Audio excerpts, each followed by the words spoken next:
I'm in the Sequoia TRD Pro, and of course I'm taking it off-road. Why would I not take it off-road?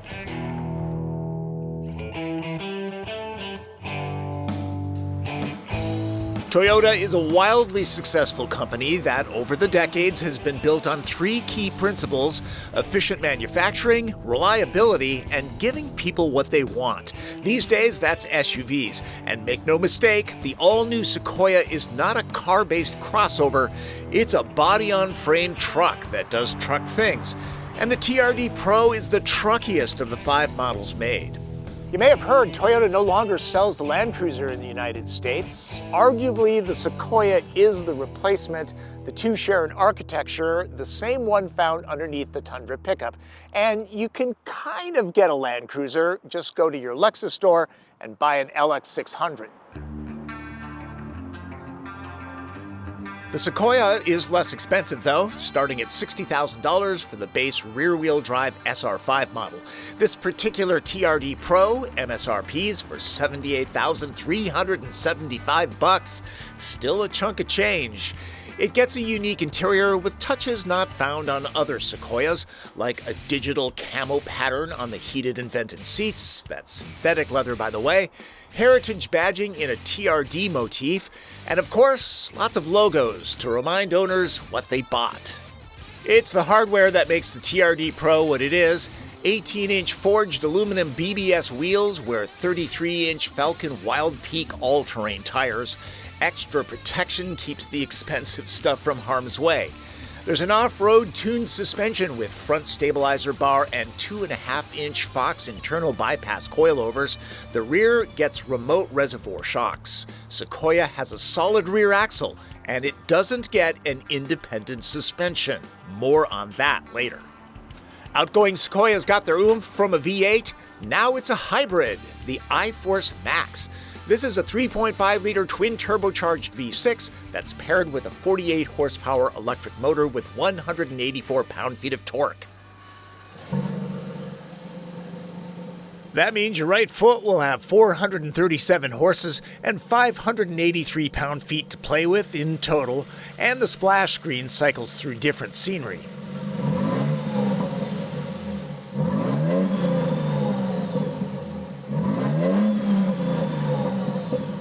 The exhaust gets some extra growl. The 1.87 kilowatt-hour hybrid battery under the second row cuts into interior flexibility. Shifts are courtesy of a 10-speed transmission. There are no steering wheel paddles. Manual control is done here. Automatic all-wheel drive mode is not a thing. The driver needs to throw it into four-wheel drive high or low, and there's a limited slip differential. Drive modes? Yeah, I didn't notice a huge difference. This is a body-on-frame SUV, so it can tow. TRD Pro is rated at 9,000 pounds, and there's a mode for that as well. Toyota is doing some neat stuff with cameras these days. With lots of different views, it helps to keep the truck dent-free. A couple things about the powertrain. If you're really light on the throttle, this will move along on electric power only. Most of the time, we'll be driving with a normal right foot. And in that case, when you're starting out, there's the electric motor, and then the gas engine kicks on. The TRD Pro weighs just a little bit more than 6,100 pounds, and it's a hybrid. But it's no slouch. If you put your foot into it hard, it'll do the 0 to 60 dash in about 6 seconds. And there's a great sound, even though it is pumped in. There are also some not so great sounds, mostly wind noise. You've got the mirrors, you've got the roof rack, the front end is squared off, so yeah, wind noise is a thing here. That's not uncommon in large, blocky SUVs and pickups. I like the baritone throat of the powertrain, but after a while, the drone can get tiresome, especially when listening to tunes. And there's the all-terrain tires. That sound is lurking in the background too. The noise isn't overwhelming, but it does add up. This hybrid powertrain is silky smooth. That shouldn't be any surprise at all. This is Toyota. They are the masters of hybrid powertrains. The limited and capstone models would be the ones to travel in, with less noise coming from the tires and engine growl. Plus, the TRD suspension is less friendly for on-pavement distances. The TRD is comfortable enough, just know that bumps and such will be felt. At least the chassis structure is solid with little to no flex. Sequoia rides high, it's a big vehicle, and it feels like a big vehicle when you're driving. That's not an issue out here in the country, but in the city, not an awful lot of fun, especially on narrow roads and parking garages. You'll be checking those max height signs very carefully. Another thing owners will keep their eyes on? Fuel prices. This is a hybrid. What do you think? 30, 40 miles per gallon? Wishful thinking. Toyota tunes this for power. It's a truck. The EPA rates the average at 20 mpg. So the only real positive here is that this is a little bit more efficient than Tahoe and Expedition by 2 or 3 miles per gallon. By the end of my week with Sequoia, I saw 18 mpg. Buyers will know that going in. Might be worth it if covering this kind of terrain on a regular basis. If you're buying the TRD Pro, you should definitely be going off-road because that's what this suspension is set for. This is its natural habitat. These cameras are really very nice. Shows where the wheels are. You can really place this rig precisely. When cresting a steep grade, the front view would be great for seeing what's on the other side, especially if there isn't another side. Crawl control is a low-speed cruise control for off-road. It's much improved and works really well here. Competitors? Well, Chevy has the Tahoe Z71 with off-road package. GMC would like to sell you a Yukon AT4, and Ford has the Expedition Timberline. There's a Land Rover Defender 130 and Jeep Wagoneer too. Lots of choices. This is very nasty stuff, and I'm actually kind of comfortable. This is where the TRD Pro suspension shines. I took the Nissan Pathfinder Rock Creek on this section. It got across all of this, but it is a crossover. It has less ground clearance and doesn't have 4 low, so it wasn't nearly as confident. It just depends on whether or not you need to get across stuff like this on a regular basis. 9.1 inches of ground clearance makes short work of this. I am a little surprised that the TRD Pro is not available with an air suspension. Some competitors offer it. Other Sequoia models are available with a self-leveling rear suspension, not quite the same. Oh, maybe now you won't miss the Land Cruiser. I miss the Land Cruiser. That's such a great vehicle.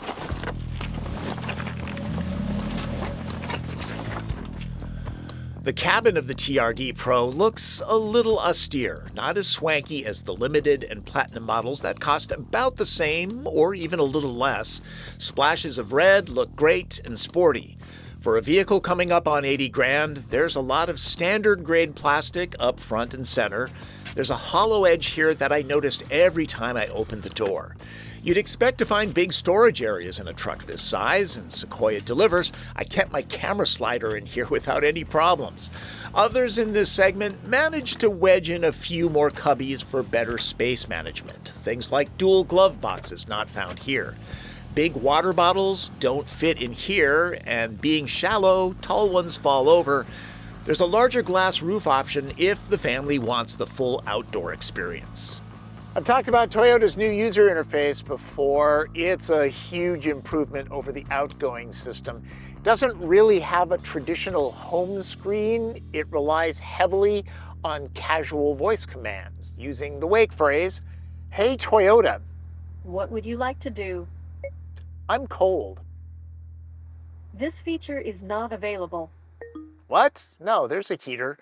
Obviously, it doesn't work perfectly. Could probably stand a few over-the-air updates. And also, it requires a data plan, which is free for the first year. After that, you need to pay for it.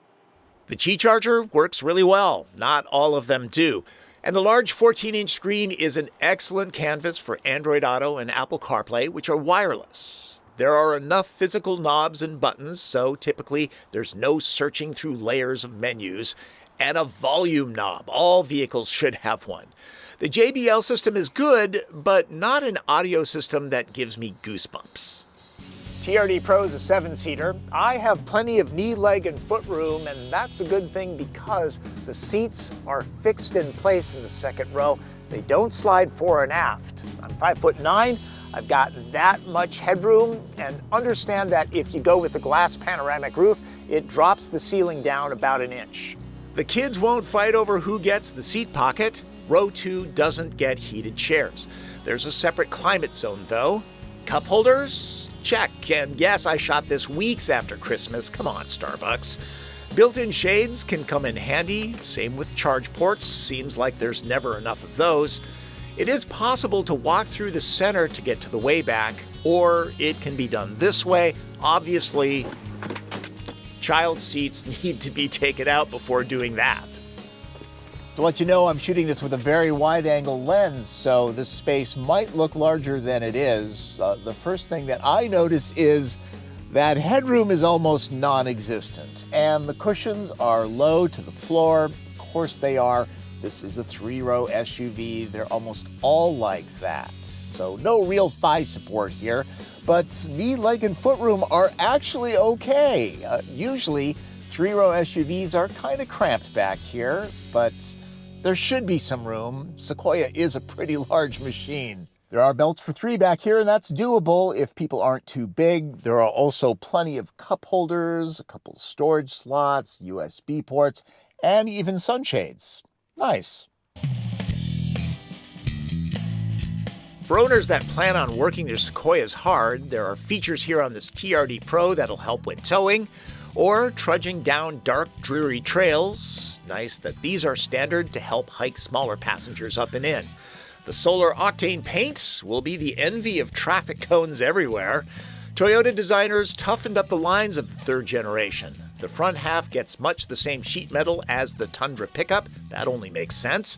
Overall, this is more angular than Land Cruiser and 8 inches longer. Still a couple inches shorter than Tahoe. Let's keep that in mind.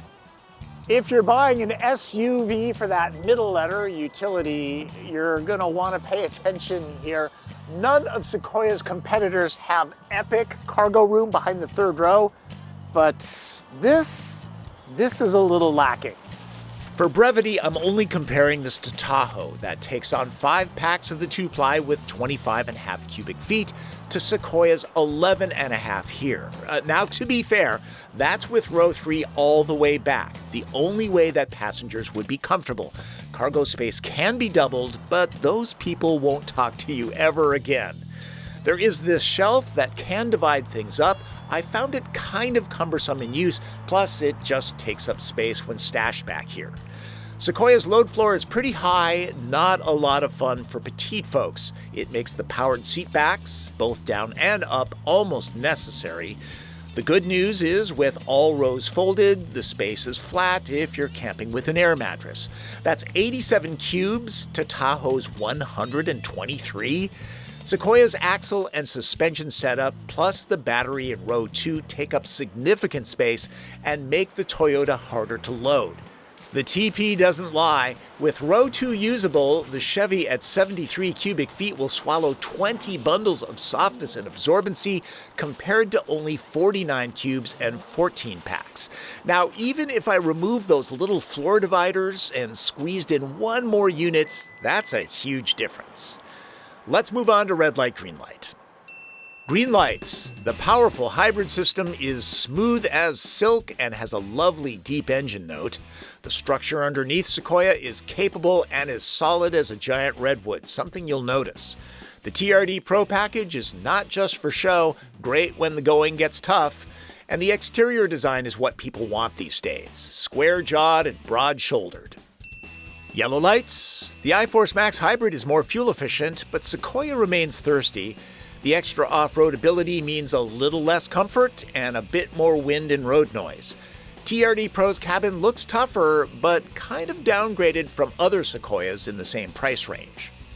Red light. This Toyota simply isn't as usable as competitors because of the way the seats fold, and it means there's a lot less cargo space. It's not fun to drive in crowded urban areas. This is a large vehicle that feels its size from behind the wheel. For people that tow a lot and want the reliability reputation that Toyota is known for, Sequoia stands tall. For everyday usability and hauling, it's not as practical as expected, considering this is an all-new generation and that Toyota's product development cycle tends to be longer than other automakers. That's a disadvantage that's built to last.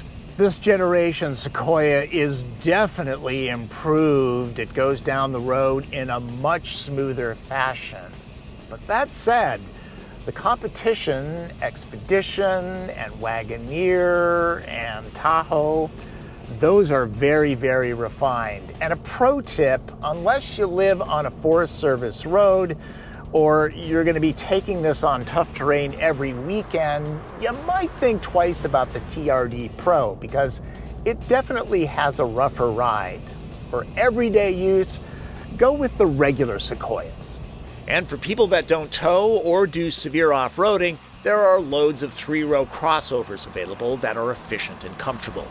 Sequoia, especially the TRD Pro, gets the job done, but sacrifices utility in the process. Any automotive writer that says they don't have vehicle biases is not a straight shooter. We're human. We have preferences. I try to compensate for that. I'll admit that I, personally, don't like large vehicles like Sequoia and Suburban. Part of it is Seattle has narrow streets and small parking spaces, and I'm a pragmatic guy. Cutting butter with a chainsaw is wasteful to me.